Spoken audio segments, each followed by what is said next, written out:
खुदावंद के ज़िंदा कलाम में से खरूज की किताब उसका 7वां बाब। फिर खुदावंद ने मूसा से कहा, देख, मैंने तुझे फ़िरौन के लिए गोया खुदा ठहराया और तेरा भाई हारून तेरा पैगंबर होगा। जो जो हुक्म मैं तुझे दूं सो तू कहना, और तेरा भाई हारून उससे फ़िरौन से कहे कि वो बनी इस्राएल को अपने मुल्क से जाने दे। और मैं फ़िरौन के दिल को सख्त करूँगा और अपने निशान और अजायब मुल्क मिस्र में कसरत से दिखाऊंगा, तो भी फ़िरौन तुम्हारी ना सुनेगा।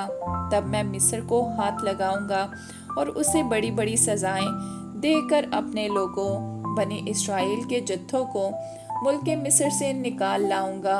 और मैं जब मिस्र पर हाथ चलाऊंगा और बनी इस्राएल को उनमें से निकाल लाऊंगा, तब मिस्री जानेंगे कि मैं खुदावंद हूँ। मूसा और हारून ने जैसा खुदावंद ने उनको हुक्म दिया वैसा ही किया। और मूसा 80 बरस और हारून 83 बरस का था जब वो फ़िरौन से हम कलाम हुए। और खुदावंद ने मूसा और हारून से कहा कि जब फ़िरौन तुमको कहे कि अपना मौजिज़ा दिखाओ, तो हारून से कहना कि अपनी लाठी को लेकर फ़िरौन के सामने डाल दे ताकि वो सांप बन जाए। और मूसा और हारून फ़िरौन के पास गए और उन्होंने खुदावंद के हुक्म के मुताबिक किया। और हारून ने अपनी लाठी फ़िरौन और उसके खादिमों के सामने डाल दी और वो सांप बन गई। तब फ़िरौन ने भी दानाओं और जादूगरों को बुलवाया, और मिस्र के जादूगरों ने भी अपने जादू से ऐसा ही किया, क्योंकि उन्होंने भी अपनी अपनी लाठी सामने डाली और वो सांप बन गईं। लेकिन हारून की लाठी उनकी लाठियों को निगल गई और फ़िरौन का दिल सख्त हो गया, और जैसा खुदावंद ने कह दिया था उसने उनकी ना सुनी। तब खुदावंद ने मूसा से कहा कि फ़िरौन का दिल मुतअस्सिब है, वो इन लोगों को जाने नहीं देता। अब तू सुबह को फ़िरौन के पास जा, वो दरिया पर जाएगा, सो तू लबे दरिया उसकी मुलाकात के लिए खड़ा रहना।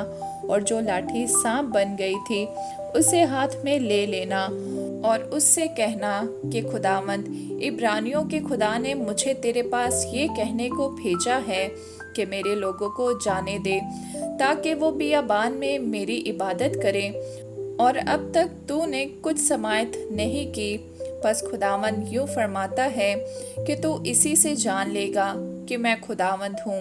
देख, मैं अपने हाथ की लाठी को दरिया के पानी पर मारूंगा और वो खून हो जाएगा, और जो मछलियाँ दरिया में हैं मर जाएंगी, और दरिया से ताफुन उठेगा और मिस्रियों को दरिया का पानी पीने से कराहियत होगी।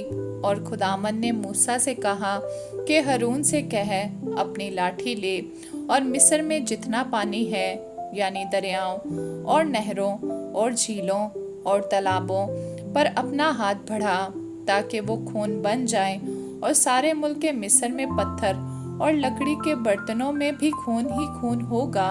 और मूसा और हारून ने खुदावंद के हुक्म के मुताबिक किया।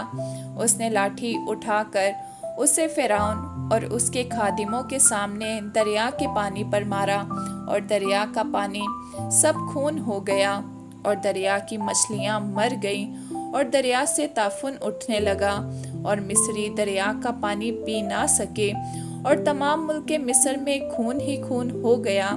तब मिस्र के जादूगरों ने भी अपने जादू से ऐसा ही किया, पर फ़िरौन का दिल सख्त हो गया, और जैसा खुदावंद ने कह दिया था उसने उनकी ना सुनी।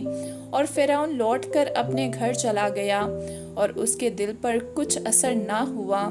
और सब मिस्रियों ने दरिया के आसपास पीने के पानी के लिए कुएं खोद डाले, क्योंकि वो दरिया का पानी नहीं पी सकते थे। और जब से खुदावंद ने दरिया को मारा उसके बाद 7 दिन गुजरे। आमीन।